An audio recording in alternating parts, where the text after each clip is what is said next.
Hi guys, welcome back to my channel. I'm back with another recap of Tyler Perry's Sistas, Season 8, Episode 18, War to Roses. Let's get into it. Yeah, this one was kind of boring, but it was alright. I'm going to just do it by character because for some reasons I notice when I do it like that, it's easy for me to remember what happened opposed to trying to summarize the whole thing from start to finish. So we're going to start off with, who do we want to start off with? Who was the one that was giving like the most tea right now? All right, we're going to go with Andy. Okay, we're just going to go down the list. Andy and Jordan, they met up at Billy Jake's. They both seen Penelope and Robin there. So Penelope saw Andy looking at her. So what she did was she grabbed Robin's face and was touching and was kind of laughing and looking over back at Andy. So you already know Andy felt some type of way. Like, it was to the point where Penelope, she was just doing it just to spite her. And then Robin, I guess words were exchanged, and it got to the point where they both end up leaving. And then Jordan and Andy finally sat down, but when Andy looked at Robin, I guess nobody saw the part where Jordan was actually staring her down. So he peeped how she was staring at him.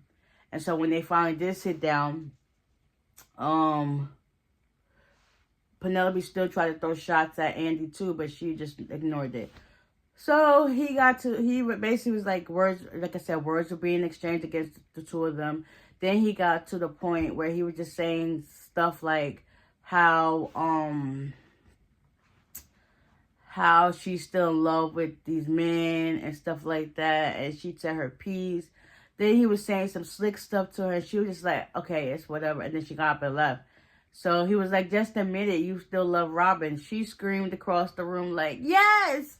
We all knew she loved Robin. Like, I don't even think she loved Gary. She tolerated him, but she fell in love with Robin just that quickly. That's crazy. And I already knew she ain't loved Jordan because remember when he said he loved her first? And she was like kind of hesitant about saying it. She used to say some stuff. I said, oh, I got to get ready for work. Like, she literally dumped him. But, you know, yeah, that was kind of like a forced love. We already know she ain't love Jordan. But she just, you know, cared for him, but just not cared for him that deeply. So eventually they go back into the restaurant to sit down. And she was like, yes, I do love Robin.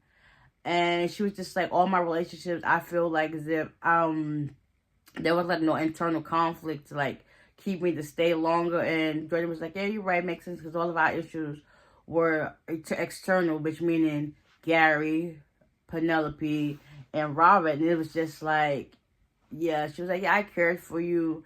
They did their little signature kiss thing with them. And then he was like, goodbye, Andrea Barnes. And she actually shed a tear, like, no longer Jordan's in her life. And that's just the end of that. Like, he was kind of boring me anyway, because it's like once they changed his character, it just didn't fit anymore. So I guess they kind of had to dumb his character down a little bit just so it fit the vibes of what she was going for, what attempted to go for. But I'm mad that they couldn't reconcile that relationship because of Gary. Like, Gary's really being tumultuously a pain. And you would think that stab would have killed him, but they was like, nah, we here for longer. So anyways, we'll go right into Gary now. So he's now still in the hospital. He's starting to regain his consciousness. He's thinking about calling Hayden. And he's just like, I'm going to try to see if he can get me to help, if he could come help me. Meanwhile, Nurse Erica comes in and she was talking about her student loans. And he was like, yeah, I got that covered. He was like, there's something else you can help me with. She was like, fluff your pillows. She was like, no, they've been fluffed enough. Sponge bath. He was like, maybe after.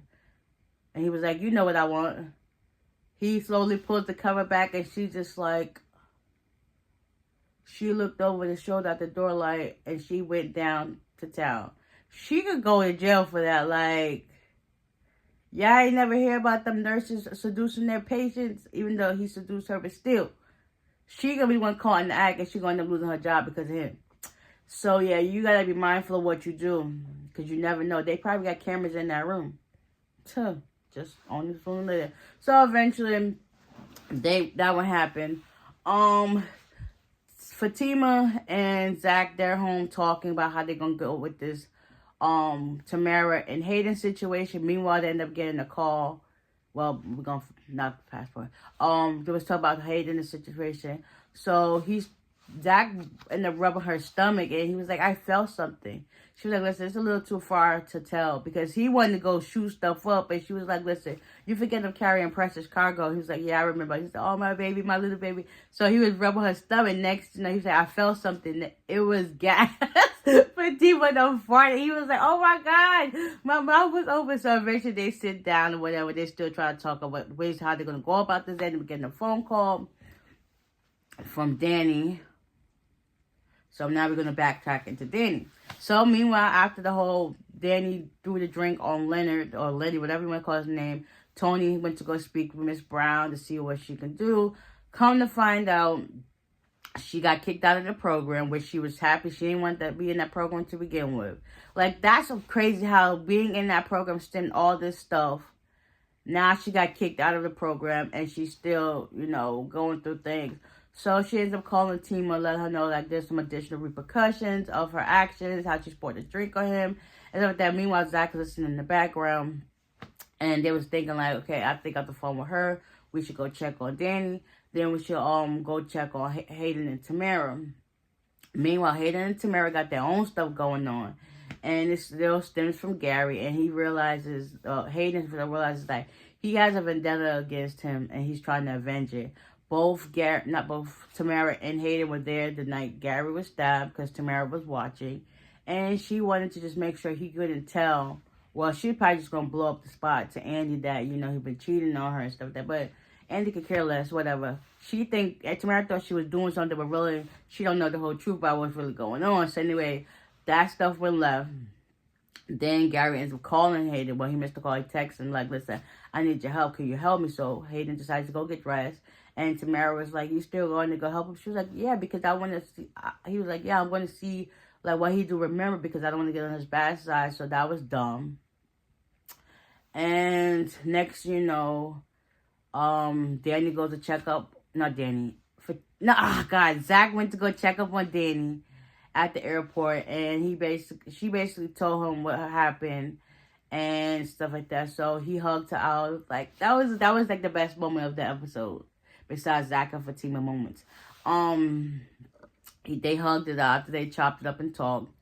And after that, Danni realized, that Tony came back and told her that she's suspended without pay. So, I'm not sure if she still got her job or she just suspended. They didn't say how many days she got or whatever, but for right now, she's taking it as she's fired. Dang, that's crazy how one bad decision can lead to a world of difficult repercussions. And now you got to think about it like, yeah. So, Danni told Zach before he left that, she could go, she's coming to go stay at his guest room at his house. He was like, yeah, because you held me down. Like, yeah, them two, like, I like the Zach and Danny's friendship because it's giving Fatima and Andy vibes, like, wholeheartedly. That's crazy. Everybody's leaning towards Fatima. Like, let me find out Fatima is the glue to the sister circle for real. In all actuality, you see how far they've come? Yeah, she's the glue to it. Meanwhile, let's see. Sabrina and Paige have a heart-to-heart. Paige finally apologizes for all the microaggressions that she said to Sabrina, but Sabrina was like, listen, those wasn't small, those were loud, aggressive aggressions towards me, and it is what it is. Paige finally admits that she was jealous of Sabrina and how tough she's been, how she came back from where she started to where she is now. And Sabrina commended her on that. Sabrina finally opened up to her a little bit about her egg situation. And then next, Rich comes in, and then Paige is trying to do, like, kind of be all professional when Rich came in. She was like, they said, all right, thank you. And then Paige was like, thank you. So it was cool that they had a little bit of a friendship bonding moment, maybe. It's turning over a new leaf. Meanwhile, Maurice is at his desk, supposed to be working, but he's chatting on the phone with Pam about what his love life is going on, how he's been using roots to riches, talking about how he put it in the microwave, and it made it more slippery or whatever. So him and Grace have been doing like a slip and slide action, whatever the case may be. Meanwhile, we got Karen and Aaron. They finally figure out, like, this is not about Zach. This is about them. And, things led to one another, and that went down. And then last but not least, Fatima finally shows up at Tamara and Hayden's place. I don't know how she missed Hayden that quickly. But, yeah, she shows up to their place and talks to Tamara. And Tamara was like, I'm not doing this, Fatima. So, yeah. I left out a part. Hayden does go visit Gary, and he tells Hayden that he needs his help with something. But meanwhile, Hayden's having a flashback of the incident between Tamara and Gary and stuff like that. So, yeah, he's going to use that to his advantage. Yeah, hopefully this recap wasn't too all over the place. And if y'all actually keeping up with the season, y'all know how things are progressing. Next week's supposed to be a little bit more juicier, but we'll see. And with that being said, I'll see y'all in the next one. Bye.